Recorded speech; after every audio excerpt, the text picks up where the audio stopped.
Tariq Black is a guy I'd want in my foxhole. Giggity! You are Locked On Fantasy Basketball, your daily podcast on fantasy basketball. Part of the Locked On Podcast Network, your team every day.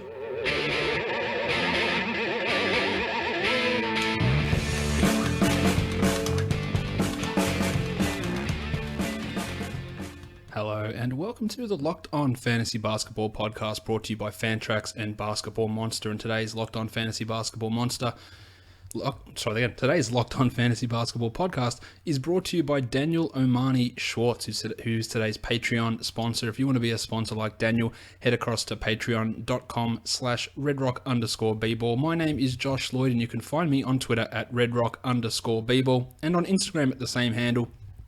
Facebook is facebook.com/redrockbasketball.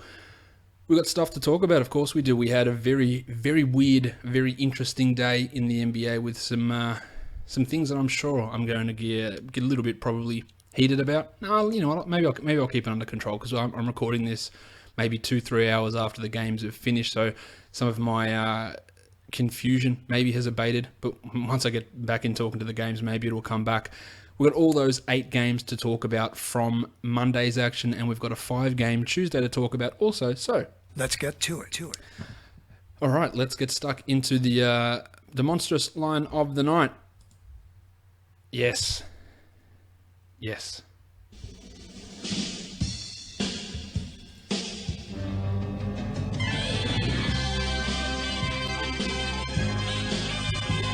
just going to let it play out.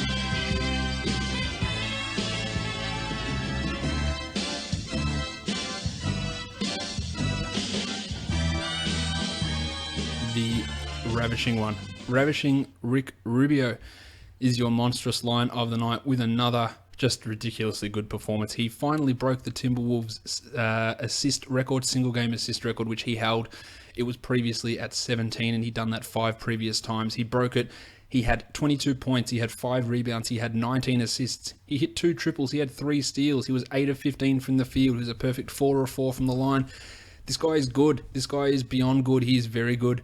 He's a top 20 player over the last month. It's not even taking into consideration punting field goals. And to be honest, he's not a punt field goal guy anymore. We talk about Z scores for people, and for you people in the United States, Z is Z. I know that we say it weirdly over here, or not weirdly. You say it weird to us differently. We talk about punts. If you're a -2 or more in that category, you're pretty close to a punt. Rubio's field goal percentage is -1 in Z scores. It's much better than Russell Westbrook's in that zone. And over the last month, he's at -0.7 because he is shooting 43% from the field over the last month and 40% over the course of the season. He's shooting, we saw it in the second half of last season pick up. It started off this season slow, but it's back to where it was post All-Star last year. 34% from 3 in the last 2 months, 42% from the field. He's got a true shooting of over 55%, so that's above league average. And he's just given you so much. Let's look at these last 2 months. So in the last 26 games, that's the 2 months of action, 13 points, a 3 a game, 4 boards, 10.5 assists, 1.8 steals, close to 2, 42% from the field, 86% from the line, and 34% from 3. These numbers are crazy from Rick Rubio. He has been ridiculously good. He is a top 50 player on the season, even with the way that he struggled to begin the season, which some of it was on him and a lot of it was on the way that Tom Thibodeau was using things. He's also thriving a little bit, or he's improved his play without Zach LaVine.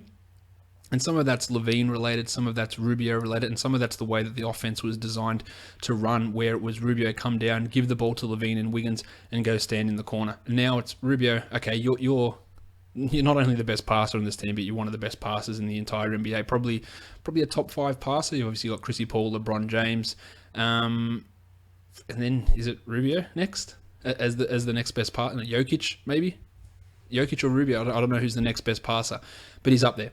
Give him the ball and let him find all the open spots and the open guys, and the offense is humming. It's the 10th best offense for the entire season, and Rubio's running things again. It was a very slow start from Rick this year. Now, whenever someone tends to put up a big game or put up a string of big games and Twitter seems to be talking about them a lot. I love putting up questions or polls about those guys because I like to see if things get skewed by recent performances. So I put a question out about Rick today. Ricky Rubio is a top blank point guard in the NBA. We had some top 5. Some people said, probably not. Not to me. Top 8, top 10. Quite a few people said top 10. Yeah, I went through every team and I said, I reckon he's probably, at this point, the 15th best point guard. And you could easily be swayed depending on what other players are sort of you got on the team or how you're running things. There were some people who said he's a top 25 point guard. And there's only 5 guys starting in the NBA that they would have over him. Which to me is... It's insanity to me to have Ricky Rubio that low. People just... Again, some people think he's a terrible defender. Not accurate. Very good passer. Sets everything up. And again, he's not shooting the ball badly. I cannot... You know that I've been a big Ricky Rubio fan for a long time. I never understood the trade talk for him. If they wanted to win games, they needed to keep him. And he's not older than Chris Dunn. Chris Dunn's dreadful. He might become good. I don't have faith that he will become good. I don't think that he's good.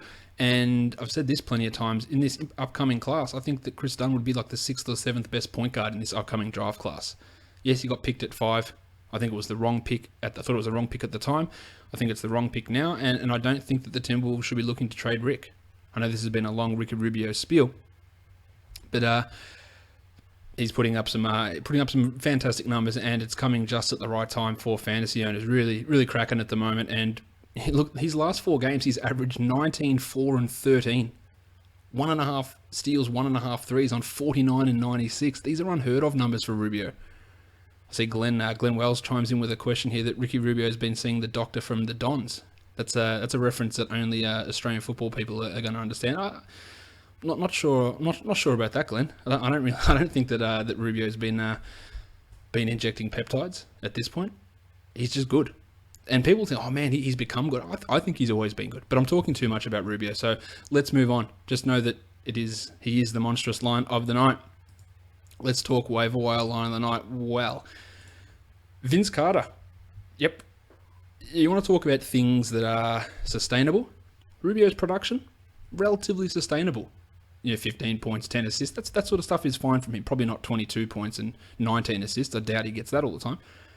I don't think Vince Carter's going to go 8 from 8 from the field and hit all 6 of his threes and score 24, 5, and 2 with 3 steals and 6 triples all that often.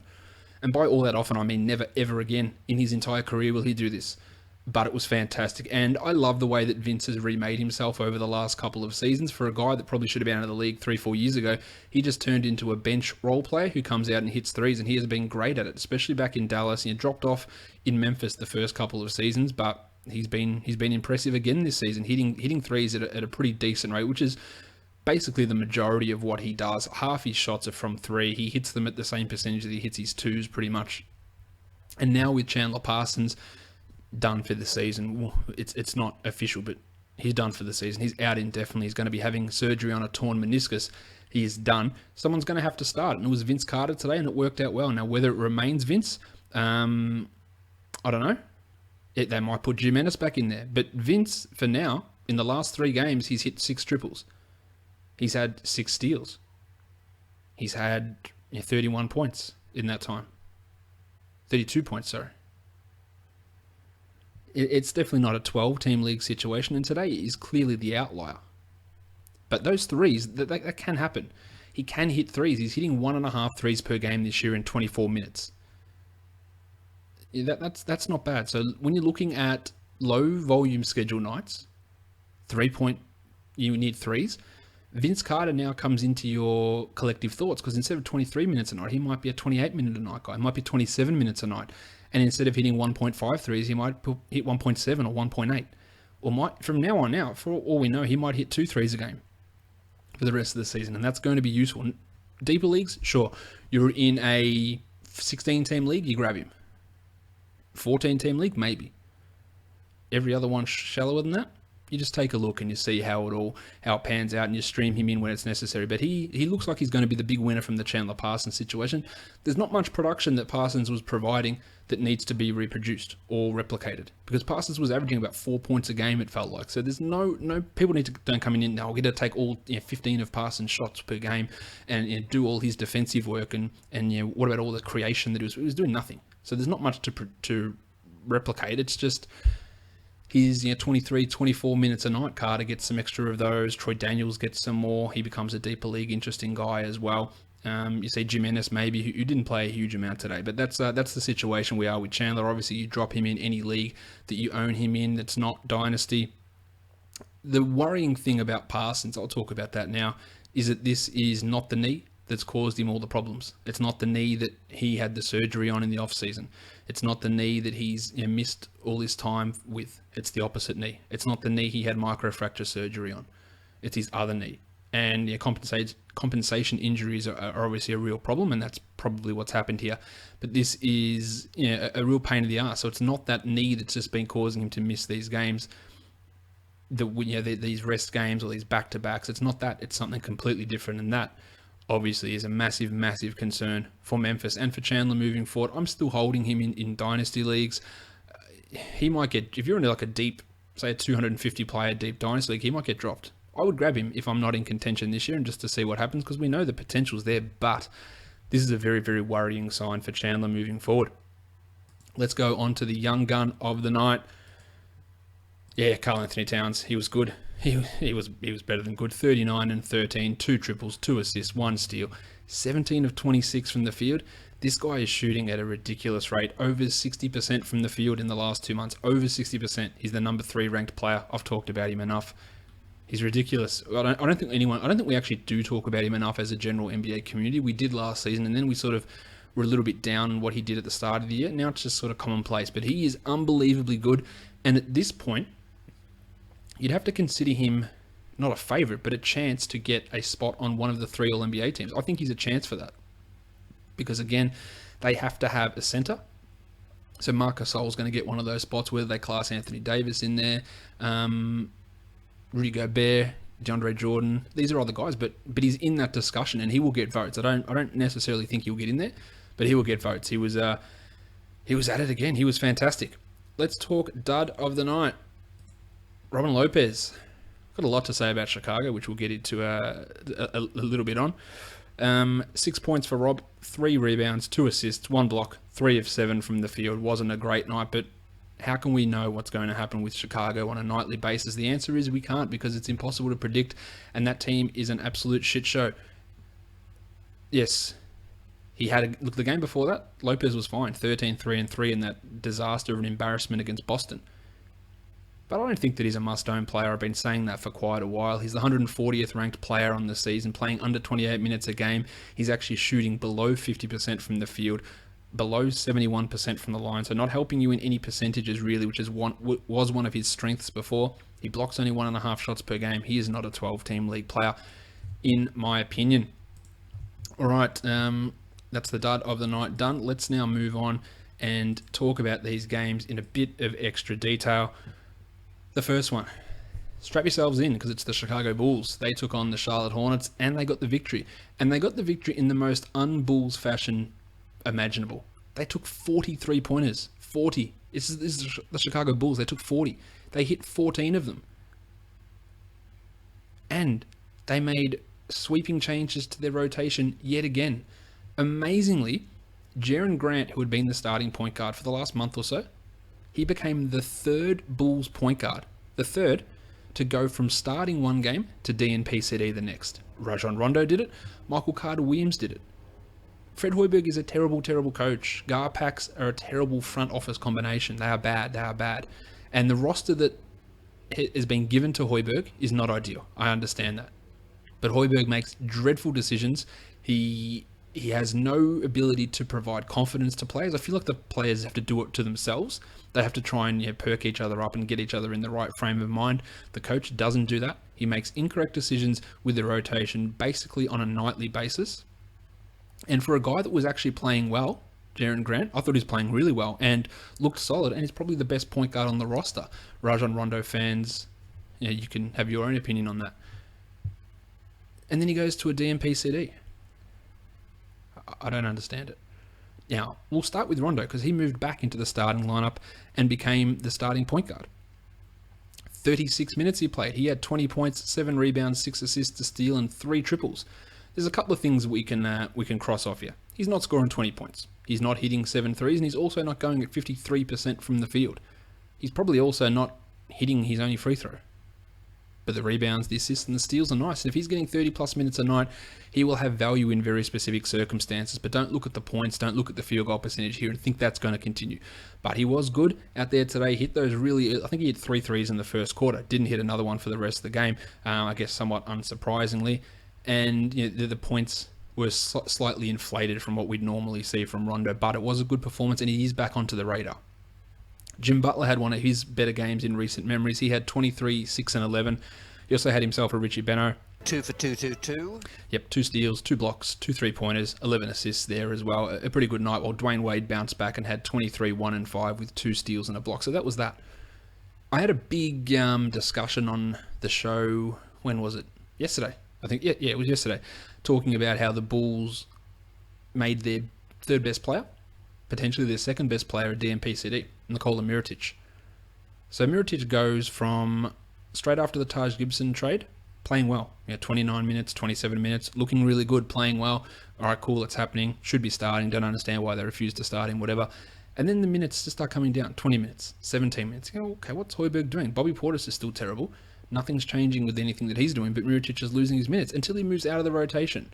Out of the rotation completely, so we can get Joffrey Laverne in there. And then out of the rotation again for more Joffrey Laverne. And then not only out of the rotation, but inactive and did not dress.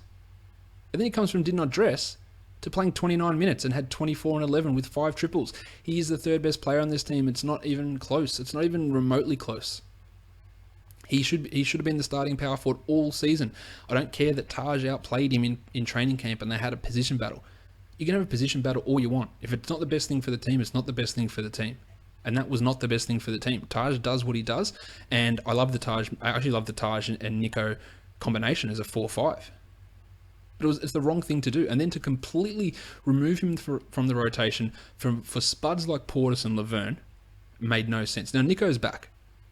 I'd like to think that it's permanently because he's good. I also know that the coach is not. So add him. We know he's got top 50 upside. It's clear there's going to be no other top 50 guys on your waiver wire. Now, whether he gets there or not is a completely different story. But he's around. I would be happy to take a flyer on that. And if in the next game they move him back to 17 minutes, I'll go, well, you know what? Hoiberg's more of a numbnuts than I thought. I reckon there's a massive, massive chance that Mirotic starts next game. And I will absolutely rejoice. Someone had some stats today. I wish I could remember who it was. I think it was Jason Pat. That the Bulls' best 2-man combination, net rating, Jimmy and Mirotic. The next, I don't know the next. Okay, the top 3. The top 1 was definitely Jimmy and Nico. They were the best in terms of net rating. The next 2 was Jimmy and Denzel Valentine, and the other one was Denzel Valentine and Nico Mirotic. So they were the 3 players that had the 2 best, or the 3 best net rating combinations of 2-man groupings. Amazing if you put Butler with someone who spaces the floor. It works out better for him. And who could have foreseen that coming? Apart from every single dickhead in the entire world, apart from the people that work for Chicago, or the people that thought, no man, they're going to be a 2 seed, the Bulls, they're going to challenge, they've got the 3 alphas. Yeah, cool. No. Look at Mirotic. See if you can add him. I am hopeful, but I understand that there's the negative bullshit that comes from what Hoiberg does. As for Denzel, 28 minutes for him, 11, 5, and 2 with 3 triples. Paul Zipser, who'd been the trusted 6th man for this team, out of the rotation again. So yeah, again, there's just no continuity. There's nothing. Nothing makes sense from this team. But I like that Valentine's getting these minutes. I'd love to see him just get 25 a night. And you know what? If he gets 30 a night, he would push 12-team conversations. He's now more a 14, 16 guy, but give him these minutes and you'll see an ability. It doesn't always correlate to actually on-court play, but an ability to put up fantasy numbers, I think we're going to see that from Denzel, and you're starting to see it a little bit here. It's been relatively impressive. Campaign struggled terribly, 0 of 6 in 11 minutes, and again, Carter Williams and Jaron Grant were both DMP CDs. Onto the Hornets, there was no Nikola Batum, who was suffering a migraine, so not a migraine. Got to get my M's and N's correct. Jeremy Lamb started 31 minutes for Jez, 26, 4 and 2, 2 steals, 3 triples. 59% from the field. We have seen Jeremy Lamb do this multiple times, but it feels different. And the reason it feels different, yes, the shooting was high, and he won't continue to shoot at 59%. We won't expect him to go at that sort of a level. I think we're aware of that. But what we will look at is the fact that his minutes have been consistent. And one of the big things holding him back from value was Steve Clifford's attitude. And his attitude was, this guy is a dickhead and I can't trust him, to put it in blunt Aussie terms. But now you get the feeling that we're going to see more Lamb than Ballinelli down the stretch. And that means your 16-team leagues will need to pay attention. Now, I don't think Batum's going to miss too much time here with this migraine issue. So Lamb will go back to a lower role. But I could see him being that guy that's first guard off the bench as opposed to Ballinelli now. Marv Williams, unstoppable now, apparently. Don't know what's going on here. 13, 18, and 5. 18 rebounds for Marvin Williams. 38 minutes in a game where Frank Kaminsky was back. I don't think that Frank needs to be owned. He played just the 24 minutes, 4 and 2. And this was the concern with everyone back healthy and firing, is that how is Frank going to get the 36 minutes he was getting before? Yeah, I don't think he's going to play 24. I think he might get a couple of extra, but it won't be 20. It won't be 36. It might not even be 30. We saw Cody Zeller play 34 and have 11 and 7 with 3 blocks. And as I said, Marv had a big night there too. It was also what a weird night where we got Rajon Rondo scored 20 points and Michael Kidd-Gilchrist scored 22 points. That's how screwy this game was. MKG shot 75% from the field, yes, and scored 22 points. And we had Kemba have 21, 4 and 10. It's a brutal loss, though, for the Hornets, really. Briante Weber was in ahead of Brian Roberts as the initial backup point guard also, but that's probably impacting pretty much nobody. Let's move on to the next game now. It is Dallas and Toronto. Still no Nerlens Noel. You're in the playoffs. He might be back for the next game. You probably need to drop him. And I don't say that lightly, but even if he is back, are we getting 35-minute Nerlens? Or are we getting 25-minute Nerlens? So are you dropping a top 50 guy, a top 40 guy, a top 30 guy even? Or are you dropping the guy that's maybe 90th? And all signs point to you dropping the guy that's 90th. And that's what you might need to do. Dirk had 17 and 7 with 3 threes, a steal and a block, while the pencil had 18 points in his 36 minutes. As there was no Noel, we had Dwight Powell get a 10 and 10 double-double in 21 minutes, but there's just no reliability between him and Salah Mejri as to who's going to produce on a nightly basis. The other guy you can drop is Wes Matthews. He left this game with a calf strain. It's not serious, he's day-to-day, but his production is day-to-day anyway. And by day-to-day, I mean terrible. And I know those two things don't join together, but that was just me trying to be funny and it didn't work. 18 minutes for Wes, 2 points, 4 assists, get rid of him. He's not coming back and being this robust top 50 superhero. Look, if he plays, he's a guy that sits around 100 anyway. And what's the point of that? There's no point. So move on from Wes, even if he doesn't end up missing any time. I think Seth Curry, 2 absolute turds in a row, 5 points in 32 minutes for Seth, 3 rebounds, 2 steals. Now, I did mention a while ago that when JJ Barea comes back, maybe it hurts Seth, maybe it hurts Yogi. And you know what? The 2 games that Barea's been back, Seth's been bad. I don't think they correlate, though. I know it's something I said, and I could easily say, see, I told you, when Barea's back, Seth's going to struggle. But it's not that. It's not the fact that he's lacking minutes. It's the fact that the shots haven't gone in. Yeah, really 2 piss-poor shooting performances from Seth have resulted in these poor performances, so I don't think it's a result of Barea being back. JJ did dish 7 assists here, but Curry wasn't a guy getting assists in general. Yogi Ferrell had just the 5 points with 6 assists in his 31 minutes, and he is not a must-own guy. He is more a streaming option for assists. Did have some questions coming in here live from Mr. Blue Collar. Doesn't have a question, but he says he almost played Mirotic today, and in respect should have. Yeah, man, if you had, it would have worked out pretty well. Joel Kalani. Is that right, Joel? Kalane? Let's see, okay. He says, for the rest of the week, should I drop Harkless for Mirotic or Snell? It depends a bit on your matchup, but I wouldn't have a problem dropping Harkless for Mirotic at this point. Snell, yeah, I'll talk about Snelly in a bit. I would rather have Mirotic at this point, but I guess it depends on the way that your roster looks and the games remaining for those players, and if you're going to be able to activate them on every day possible, because there might be some of those situations that don't work out. But as a general rule, yes, I would move on from Harkless and grab Mirotic. Let's talk about the Raptors. No Damari Carroll again, so we went back to Norm Powell, who started and played 31 minutes. This should be what they do all the time. 19, 5 and 3 with 2 triples. Yes, 75% shooting's unrealistic, but you know how much I think that Norm is a player who really can be a key contributor for this team. Love seeing it, but he's going to go back to low 20s in minutes. The interesting thing that we've seen here, the first game that Damari missed, PJ Tucker started and played like 39 minutes, and Norm played like 20. The last 2 games, it's been 30 plus for Norm, and less than 20 for PJ. So PJ Tucker is playing less minutes now, or fewer minutes now, than he was when Carroll was active. Just the 13 minutes for PJ, and he had 2 and 4. He didn't have much fantasy value anyway, but it's an interesting thought. And when Damari comes back, what does that mean for PJ then? Serge Ibaka went scoreless. Yes, amazingly, he went scoreless. In 32 minutes, he missed all 4 of his shots, and the fact that he only took 4 shots is just ridiculous to me. I thought that him coming over to Toronto would be a big hit to his value. I thought, okay, he's going to come across and he's going to have to just give every shot, or every shot's going to Kyle and it's going to DeMar. But then Kyle got hurt, so we never got to see them play together. I went, okay, well, he's going to be able to maintain some value, maybe step it up a bit. But the last week, 2 weeks maybe from Serge, they haven't been good. He's been back to passive, poor Serge Ibaka from Orlando. You don't do anything with it. You can't drop him or anything, but it's been a bit disappointing. Jonas Valanciunas, only the 23 minutes, continues to produce, but continues to play limited minutes. 14 and 12 with a block in those 23 minutes. I still maintain that Casey does not use him enough and does not know how to use him correctly, but I understand that he has defensive deficiencies.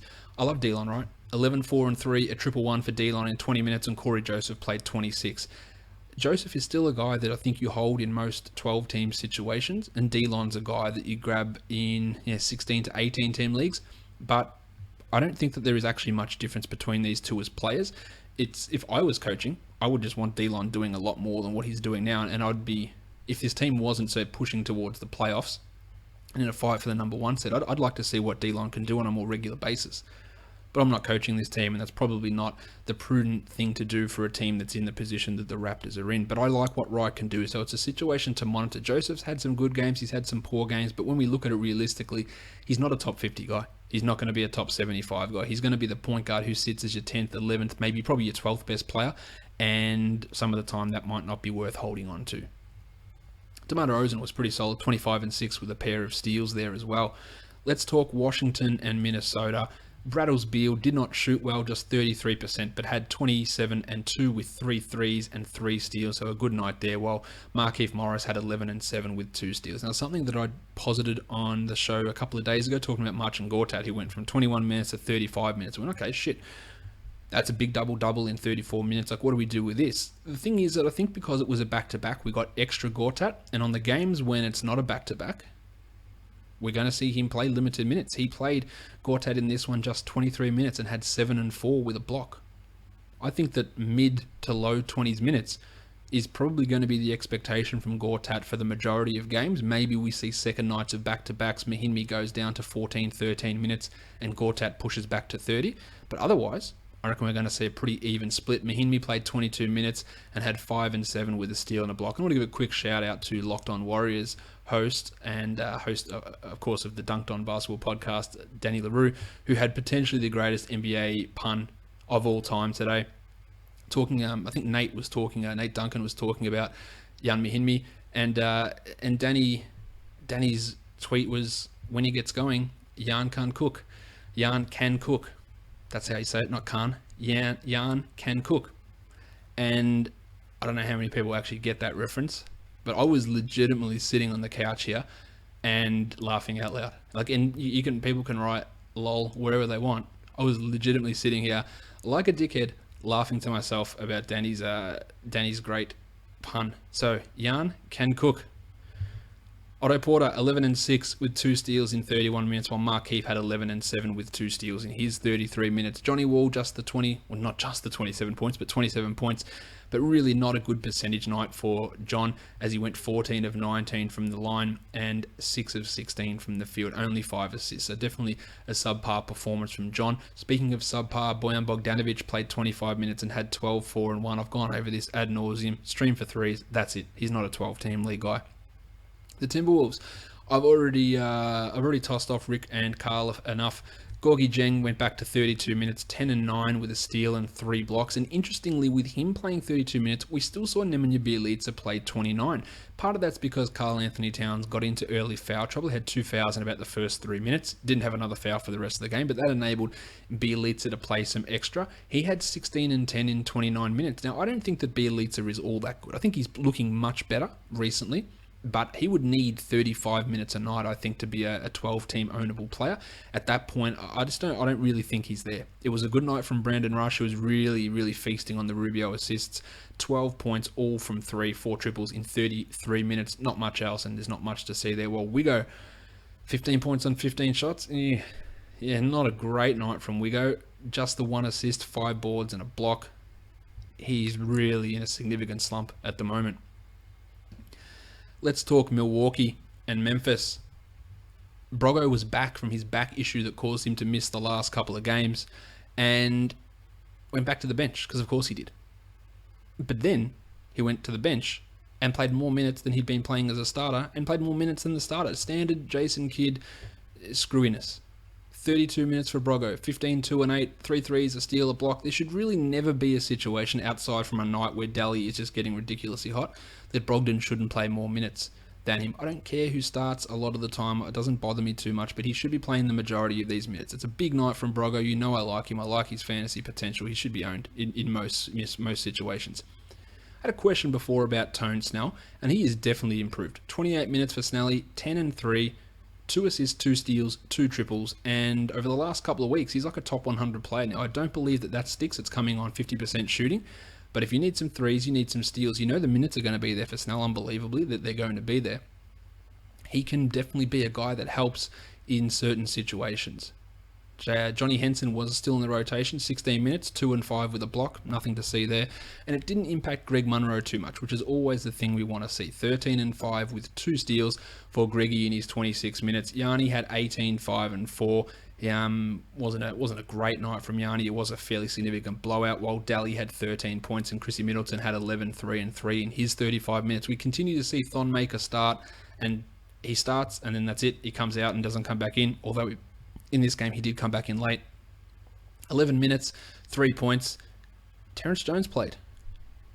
2 minutes. Junk time Terrence Jones. If you're still holding on to him, there is absolutely no reason to do that.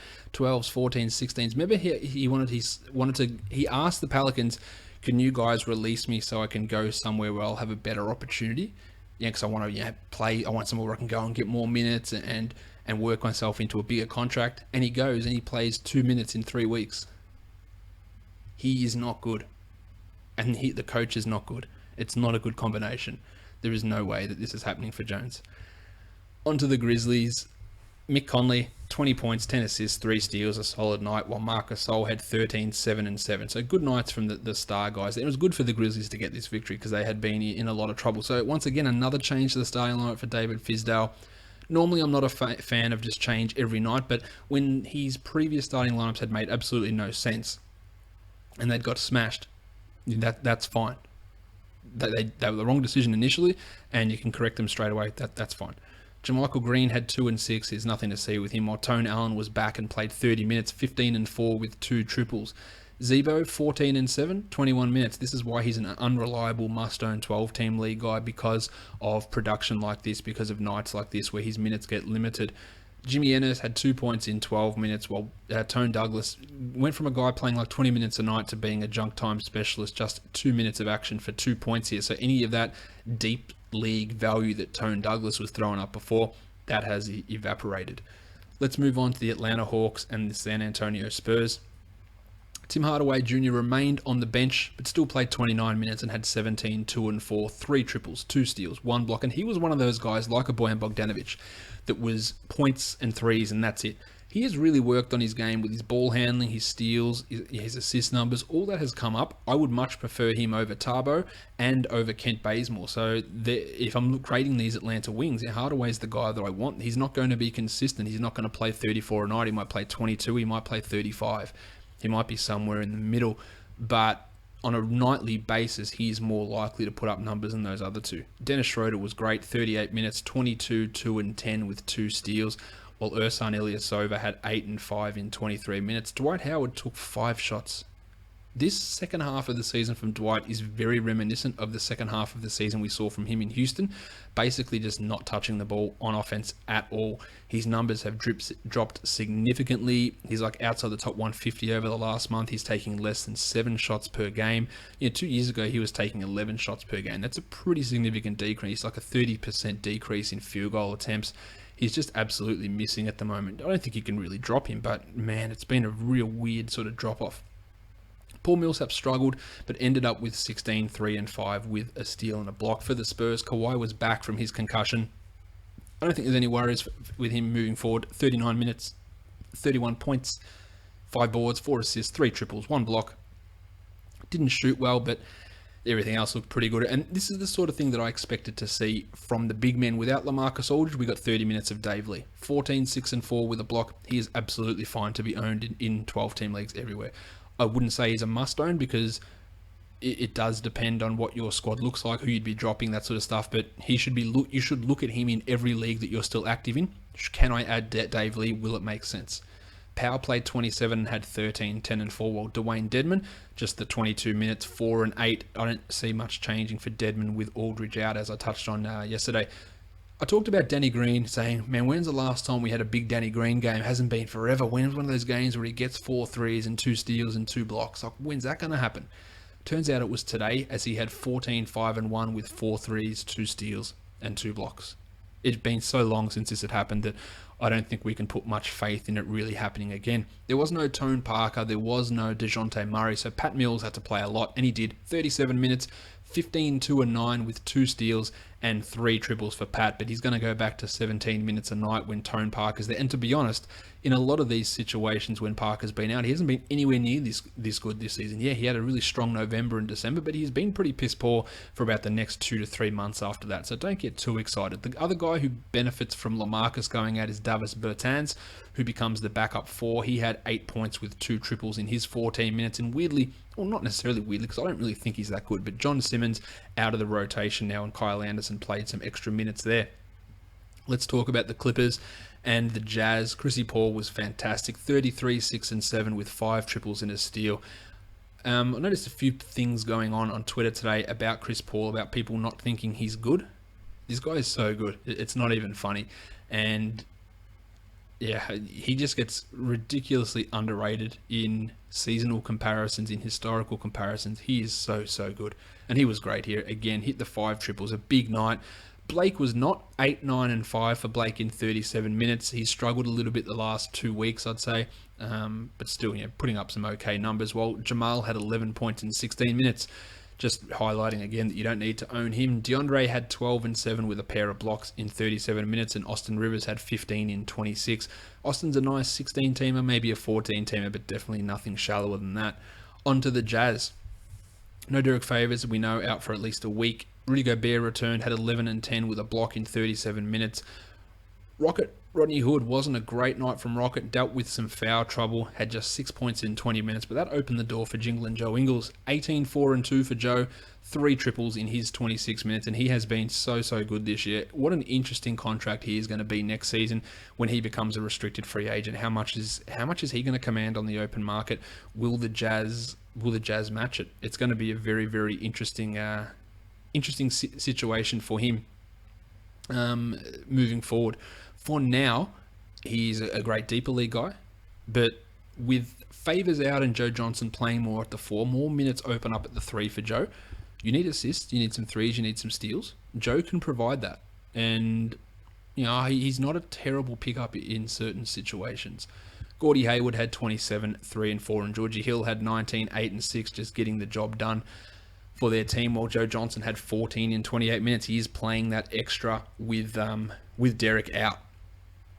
Now we've got 2 games to go, and 2 of the frustrating, weird, odd things that went down in the NBA, aside from the mess in Chicago. Let's talk Orlando, Sacramento first. With Orlando, there's a clear group. There's 4 guys who are good, and there's everyone else who is terrible at the moment. Nikola Vucevic, 23 and 9, 2 steals, 2 blocks, 4 assists, and he hit 3 threes. If he starts hitting threes, legit, if he played 34 minutes a night and he can start hitting threes, he's a top 20 player. I don't know if he can stick in that role or start hitting threes or what they're going to do, because they can screw up anything. But if he starts hitting threes, it is going to get real interesting. Lord Alfred Payton had his 3rd triple-double in the month, 13, 10, and 13 with a block. The constant dicking around of Payton this season has been unfathomable to me, especially when you have no other options. DJ Augustin is not an option. CJ Watson is the furthest thing from an option. The dicking around of Payton, and people can say, oh yeah, but maybe that made him into a more consistent player now. We will never know. I don't think that's the case. But, he's been really good, and he has to be owned everywhere. Asa Gordon, 17, 3 and 2 with 2 steals and 2 triples, should be owned. Same as Evan Fournier, who had 21 and 5 with 4 triples. The rest of the roster, it's yuck. Bismack Biyombo, 4 and 4 in 16 minutes, terrible. Terrence Ross, what the hell's going on here? Him and Serge Ibaka had that new post-trade surge, and then they've just turned into just pieces of turds. That's a bad phrase. 8 points, 2 rebounds, 4 assists, and 2 triples. I wouldn't be considering Tezza a must-own player by any stretch. He's a threes and steals streamer and not a must-own guy. Now the good old Sacramento Kings. They had planned rest for 3 of their players that they didn't tell us the plans of until about an hour before the game.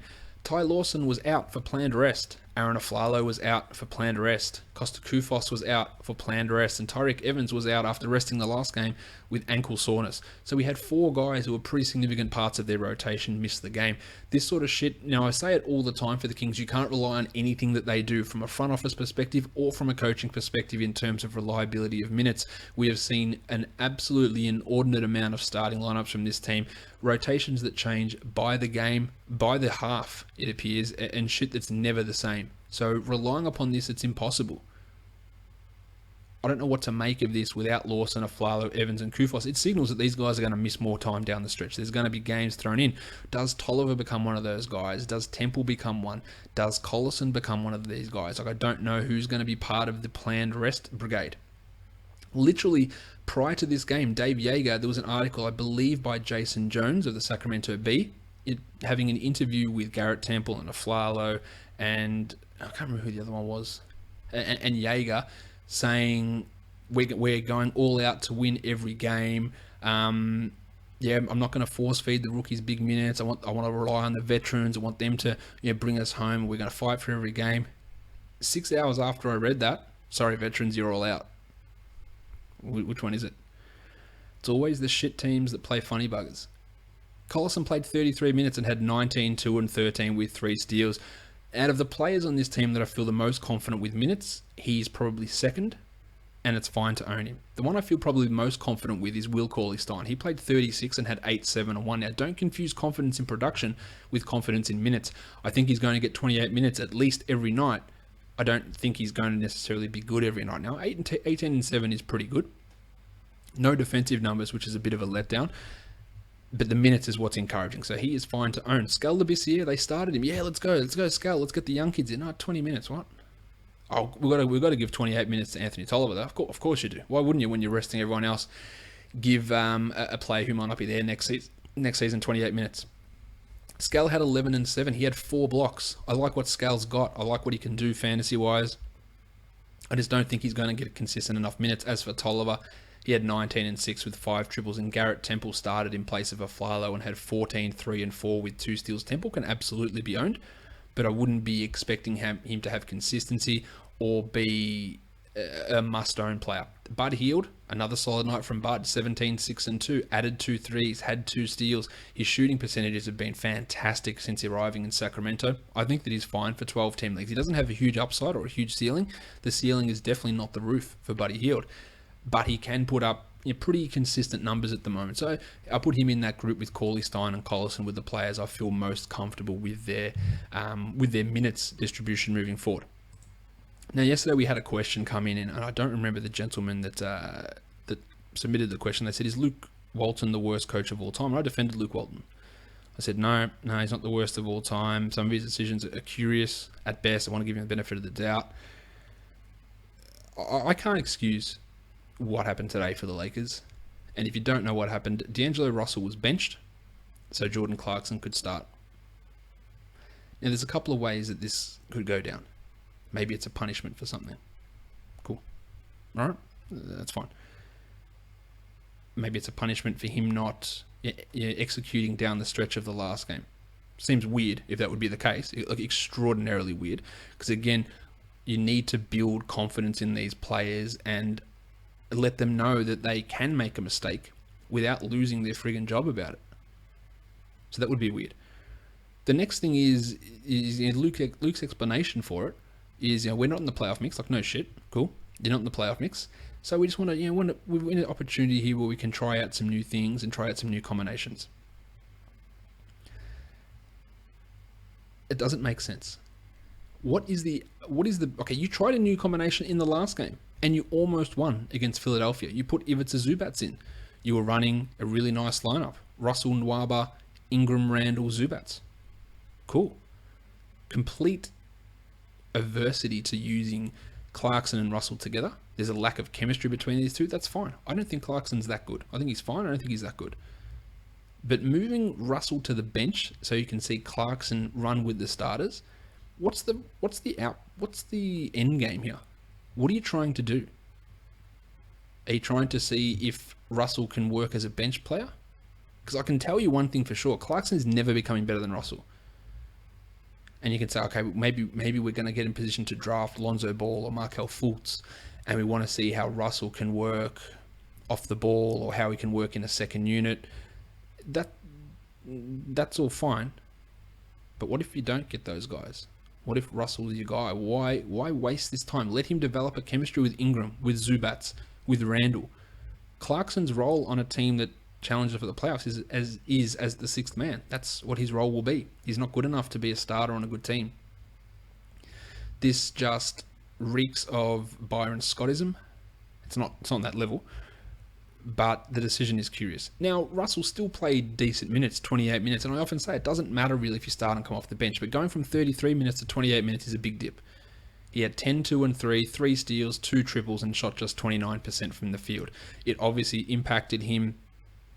Here's Tim chiming in. Tim, that was him that said about Walton. He says, I knew the Lakers were playing funny business. It is definitely too bizarre, Tim.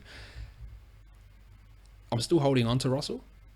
And the thing is that they made this change and they got absolutely trounced.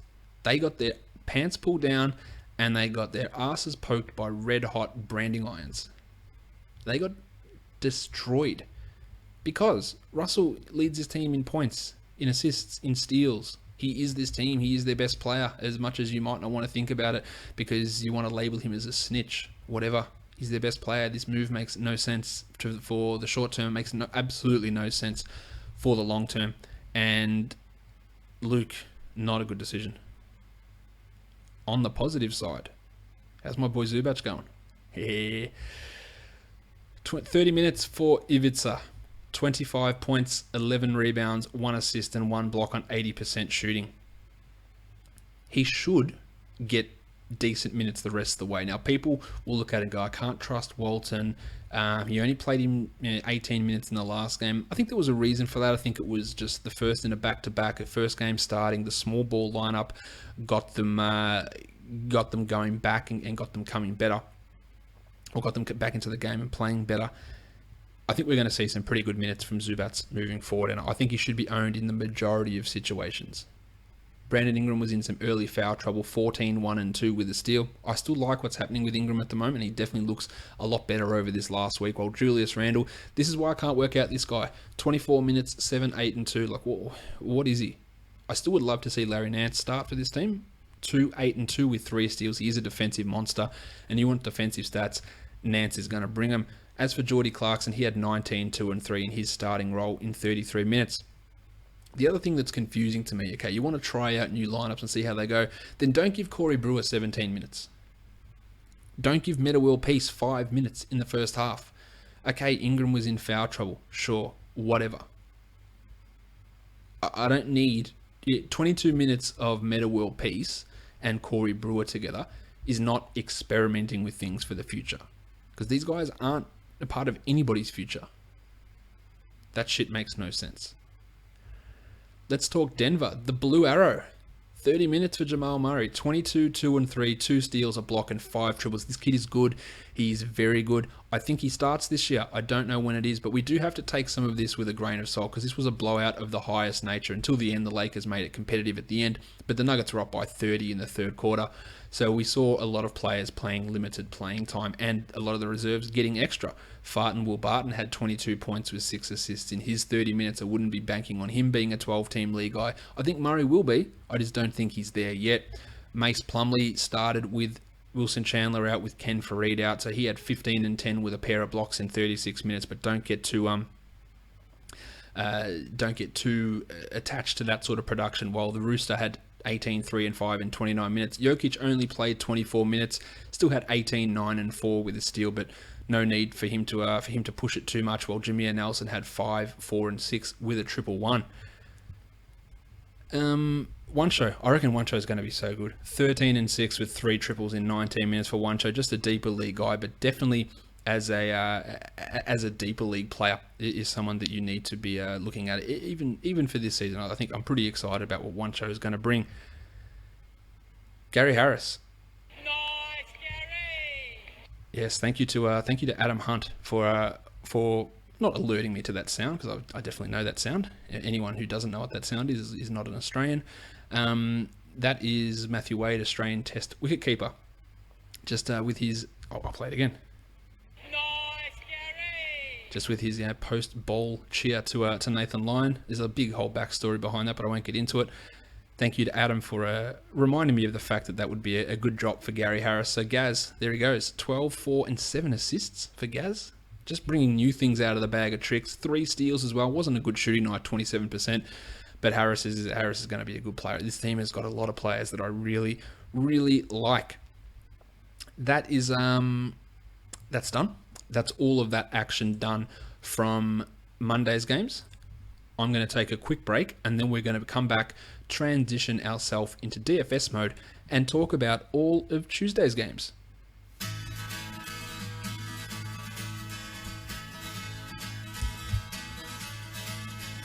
Every time I think I see her face, it reminds me of a time and place. She gets me down. Loneliness is a time and space. I feel her heart and sweet embrace. It's all around. She never gets me down. She always keeps my feet flat on the ground. Never gets me down. Every time I start thinking about you, my world just revolves around you. Everything All right. Let's talk perfect DFS lineups. We'll start with FanDuel, ravishing Rick Rubio at 56.5 and Chrissy Paul at 51.7. Jezza Lamb, 34.8. Farton Will Barton, 33.4. Jim Butler, 52.7. And Vince Carter at 38. Starvin Marvin Williams at 44. Nikola Mirotic at 36.2. And Karl Anthony Towns at 59.2. That is a total of 407 for $58,300. That's $1,700 off the salary cap. That is a huge amount. Let's look at DraftKings. Rick Rubio, 62.25. Darren Collison, 48. Vince at 41.75. Townsy at 62.75. Zubats at 43.25. Chrissy Paul, 55. Mirotic, 41.25. And Lord Alfred Payton with 51. And that was a total of 405.25. And that cost $49,300. Joel chimes in there and says, that's a great song. If you do want to get the links to any of the songs that I play, the intro song, the outro song, any of the break songs, on redrockbasketball.com in the show notes, there are links to all of the songs that get played on the podcast if you do want to check out. And all the songs are from people who listen to this podcast. So fellow listeners who have contributed music to the show. So go check out that links and support other fellow listeners of the Locked On Fantasy Basketball podcast. All right, let's get into the games. There are only 5 on Tuesday, so it's not an ideal DFS night, but it's also not a terrible one. It's not like we're looking at a 3-game slate or anything like that. 5 games is all right without being brilliant. The first one is Detroit at Cleveland, and the Cavs are favoured by 8. The total is 215 points here. Toby Harris is probable with a knee issue, and Mike Benaje is doubtful. I don't think we'd be worrying too much about Benaje. Let's look at the point guard situation. Reggie Jackson has been playing much better. He's at 5,200, so FanDuel hasn't really reacted to his recent level of form, and they haven't bumped his salary up. On DraftKings, they have. They've pushed him to 5,800, and that takes a little bit of the sweetness out of that, out of playing him. There's still some value there, but at 52 on FanDuel, yes, the Ish Smith turnaround could impact Reggie, and he could have one of those 17-minute nights where you go, what am I doing? But what we've seen from him recently has been positive. The matchup is brilliant. He's got a pretty decent record against Cleveland as well. At 5,200, I really like Reggie Jackson. I think that it's obviously a bit of cash risk, but you've got to love it for a GPP. As for Kyrie Irving, he's at 9,300. It just feels too high. The Detroit Pistons have been a team that's been quite negative against point guards. It's a marginal negative. It's not too bad, and especially for a guy like Kyrie, it's not a terrible spot. But that salary turns me off. On DraftKings, he's at 8,700, and I like it. I think it's cash playable over there, and I think that it is DFS and it's GPP playable as well for Kyrie. Ish Smith is a guy that we look at as a GPP guy, just in case that minute split comes his way. But he's more appealing on DraftKings because, as I said, they've bumped up Reggie, and in the process they've bumped down Ish, whereas on FanDuel they've kept him the same. So he's a little bit high on FanDuel, but he's down to 42 on DraftKings. So if he has a big game, then we're talking 6, 7, even 8x value for Ish if they do that switch around, which we hope they don't. Kentavious Caldwell-Pope is at 4,700, has just not had a big game in a very long time. It is a very good matchup for KCP, but he is always just a GPP sort of a player. There is never any sense of him being a reliable cash play. It just isn't what he does, because he's so all over the place. He's also at 56 on DraftKings, which just feels too high for me. The shooting guards for Cleveland, J.R. Smith, Iman Shumpert, no, Kyle Korver's out as well. At small forward, LeBron James, 11,200 for LeBronald. Not many high-priced guys on this entire slate. He's at 11 on DraftKings, so he's fine. I looked at him on DraftKings as a little bit better. I like that price tag there. He's averaging 63 over his last 5 on DraftKings, so that's nice. 56.5 on FanDuel. Absolutely, he can be used. I think you should feel pretty confident with LeBron in most cases. Marcus Morris, you shouldn't. He is at 5,900. That is way too expensive for what Marcus Morris brings on a regular basis, and even more so on DraftKings, where he's at $6,000. I don't want anything to do with that. Dick Jefferson had 21 points in his last game. That came on perfect shooting, so I don't think we should rely upon that. At 3,600, I just don't even see. Look, he had a perfect night and had 21 points. So where's the upside for him? It's not there. At power forward, Toby Harris at 6,000 buckers. I don't know why I said buckers. That's a bad word. I was going to say dollary dues and bucks, and then it somehow came into buckers. 6,000 for Toby. 36-point average in the last 3. Had a 48-pointer in the last game. FanDuel's bumped his salary to make him a little bit less appealing. He's at 62 on DraftKings. The same story. I think there's a little bit to see here with Toby, but I wouldn't be putting him as a strong cash play. For the power forwards, or Johnny Lua, the tackle box, and really not playing much at all. And Channing Frye, the minutes are too restrictive to consider using him at 4,300. At centre, 5,600 for Tristan Thompson, just a little bit too high. 51 for him on DraftKings. I think it's all right. I think it's got a little bit of GPP upside to it, but definitely not for cash. And the other thing we need to talk about with the Cavs is Larry Sanders signed. Now, he's one of those guys, he's very Lance Stevenson-ish, that I'm going to get questions. Seasonal leagues, do I add Larry Sanders? No. You're in a 20-team league? Sure. He's going to play, 10 minutes a night, maybe? Maybe? And that's if he's any good. The dude hasn't played for 3 years. Is he still good? Was he even good in that last year? The answer to that is no. And we're 4 years removed from his good season. And he's going to be playing a minimal role. So, no. The answer is he has no fantasy upside at all, or no fantasy ability at this point. Andre Drummond, always a GPP guy, $8,000. Sure, he could have 60, he could have 20. That's the purpose of being a GP. Well, that's the reality of him being a GPP guy. Let's move on to the next game now. We've got Oklahoma City and the Brooklyn Nets. The Thunder are favoured by 6. The total is 225, the highest total of the entire day. We need to check the status of Taj Gibson, who left last game and then returned to action with that hip problem, and Joe Harris, who has missed the last couple with concussion for Brooklyn. Now, Joey Harris, if he misses, it means a bump for Isaiah Whitehead and Spencer Dinwiddie, who have been putting up some pretty decent numbers recently. So they're guys that you can pay attention to. If Taj is out, it's going to be Domantas Sabonis and Jeremy Grant, and maybe Dougie McDirt, who takes some of that playing time away from him. But I don't think that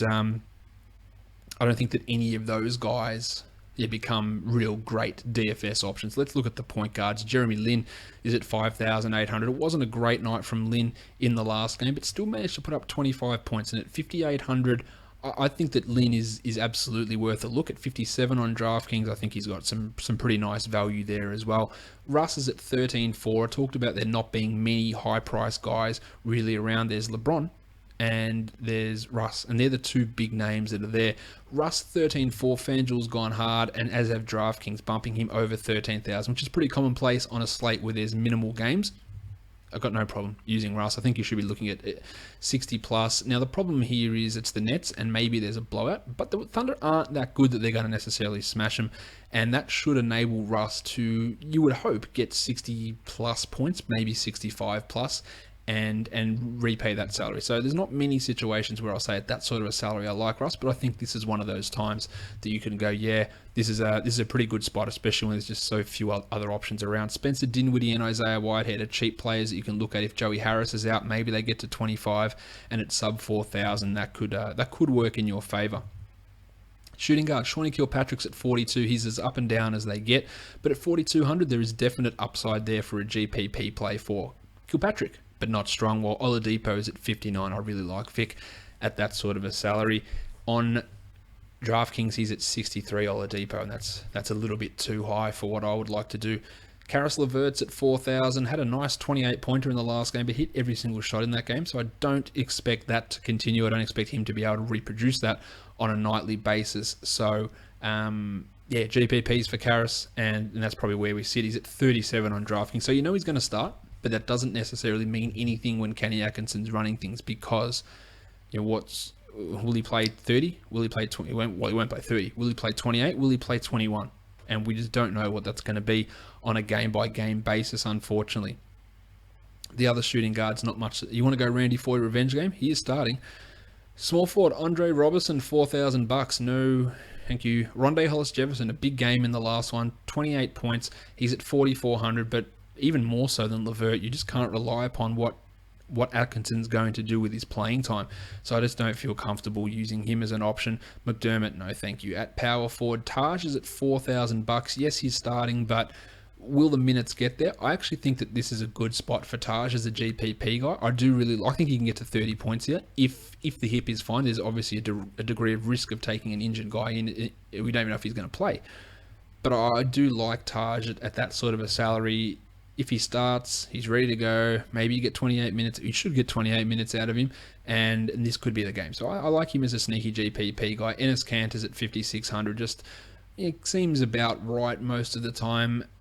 Could struggle a bit with Hollis Jefferson and maybe with Brook Lopez. So I'm not putting too much stock in Kanter in this matchup. Trevor Booker's at 54. Trevor Booker would be great at 44. At 54, it just feels a little bit too high.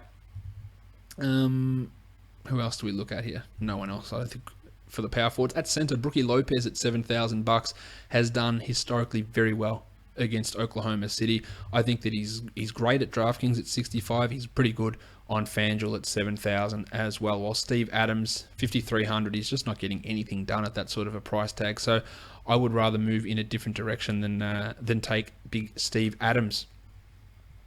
All right, let's go on to the next game. We've got 3 games to go. The next game we're going to talk about is the Indiana Pacers. Indiana Pacers. Try again. And the New York Knicks.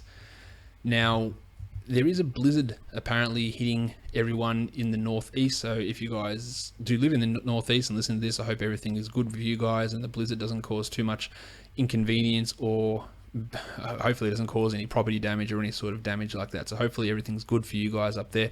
So we don't know if this game will go on or the Thunder or Brooklyn game will go on. We expect it will, but at this point we do have to be on the lookout for a postponement or something like that, because again, there is a pretty big blizzard from what I understand, and blizzards are such a weird phenomenon for us living here.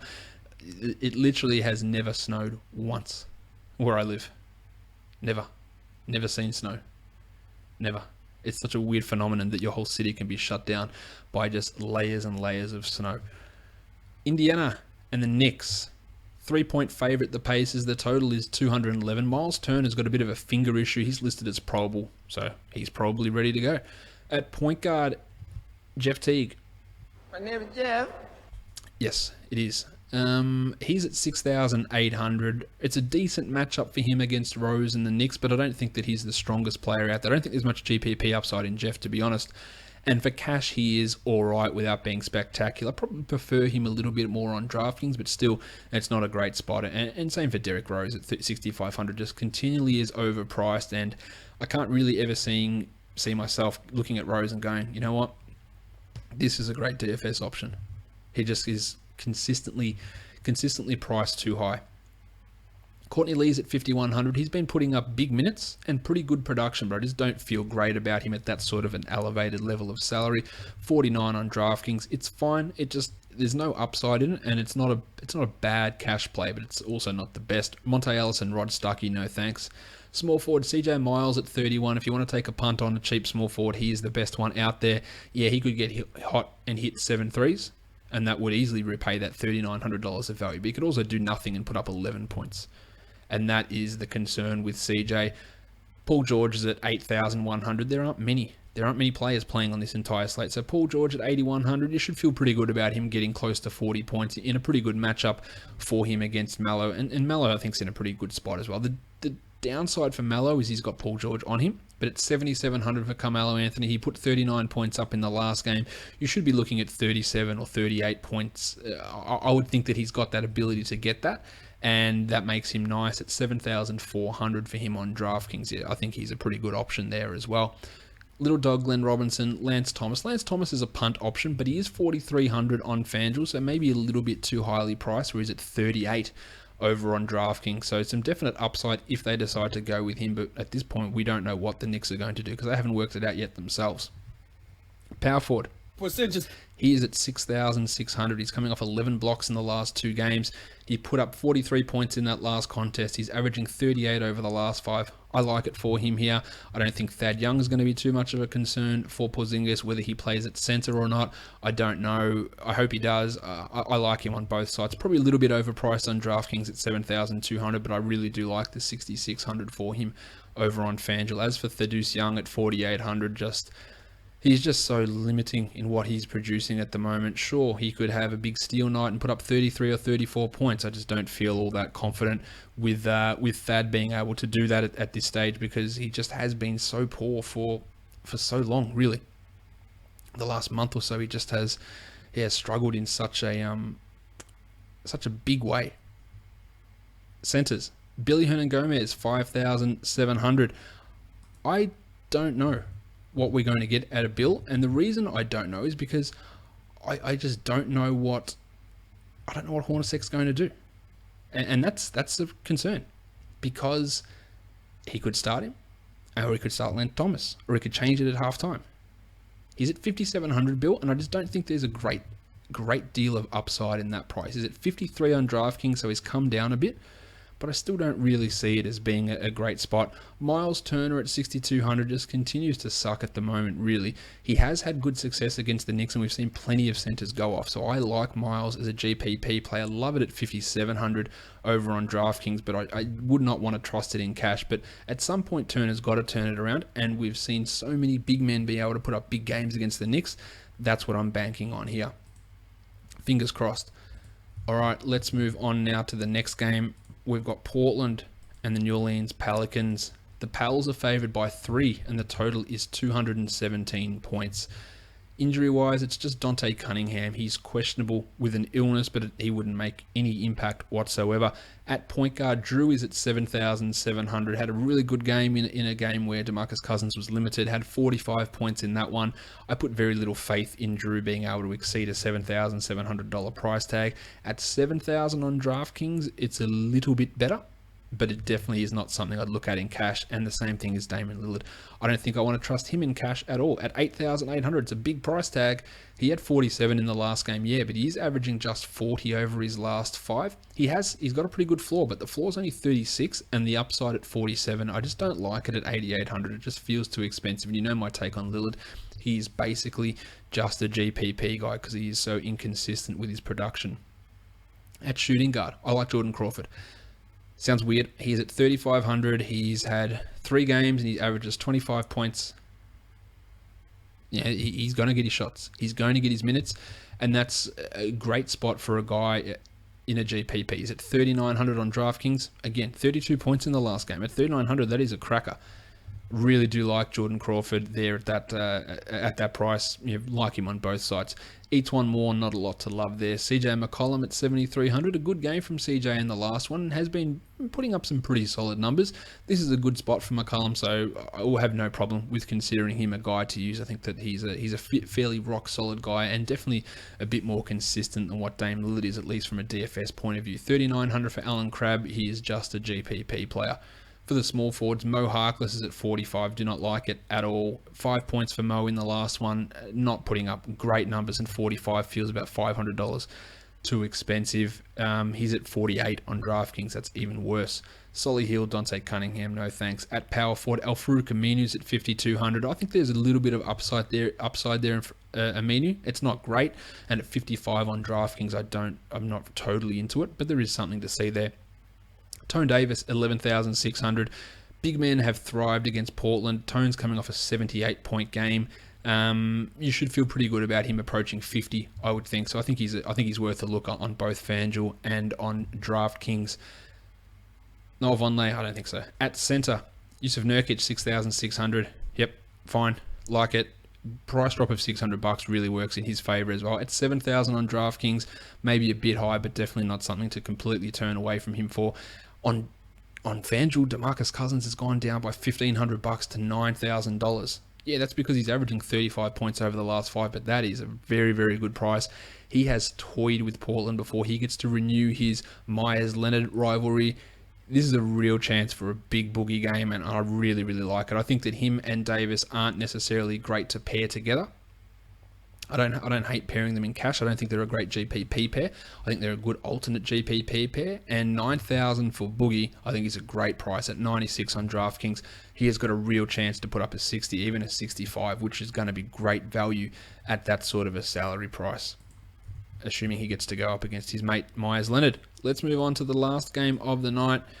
That is the Philadelphia 76ers and the Golden State Warriors. The Warriors will have to bring all their stars back to take on the Sixers. The Warriors are favored by 16.5 and the total is 221. The second highest spread of the night.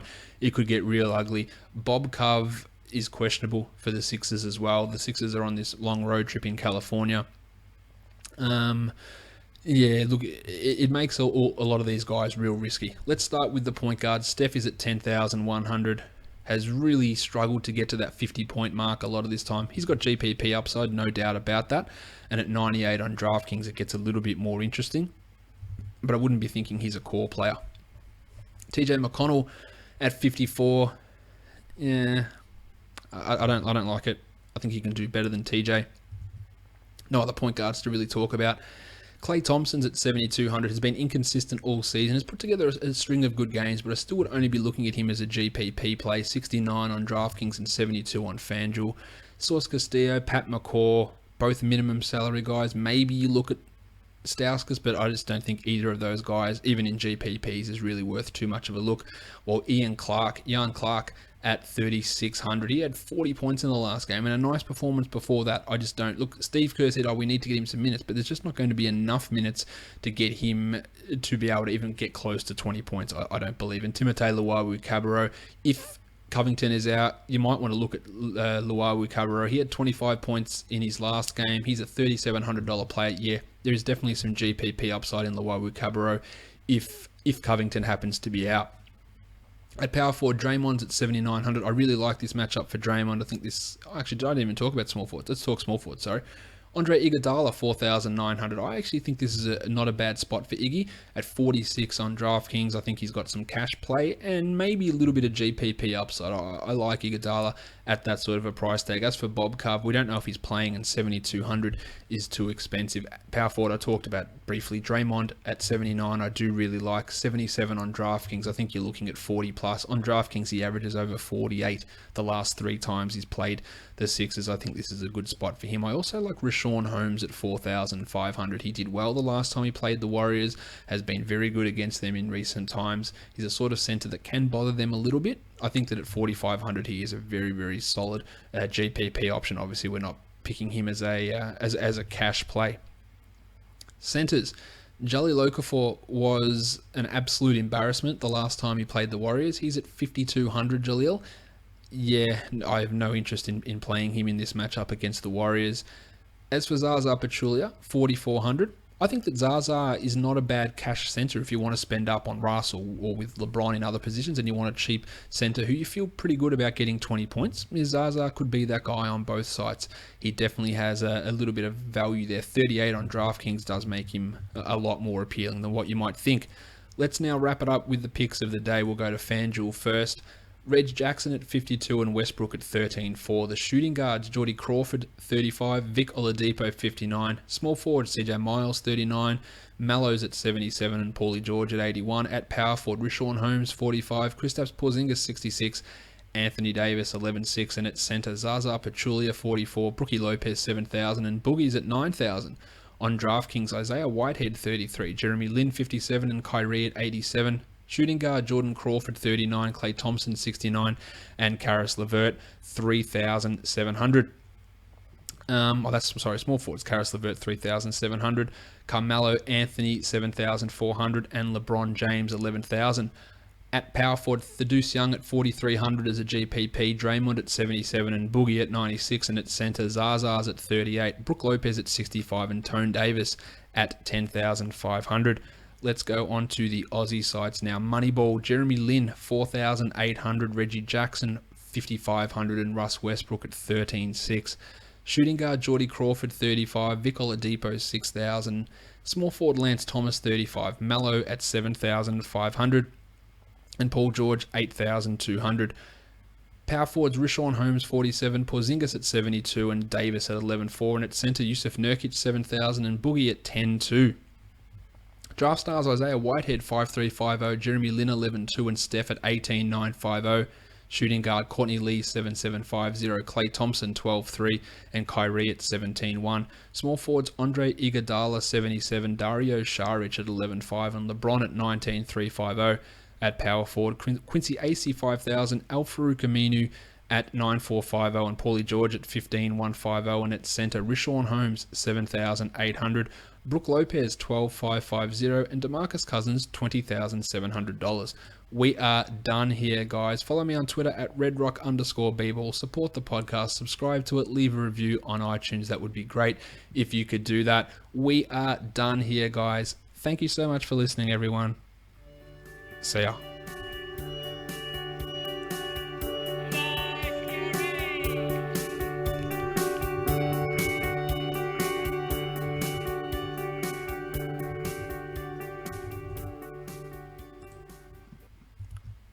Michael Malone.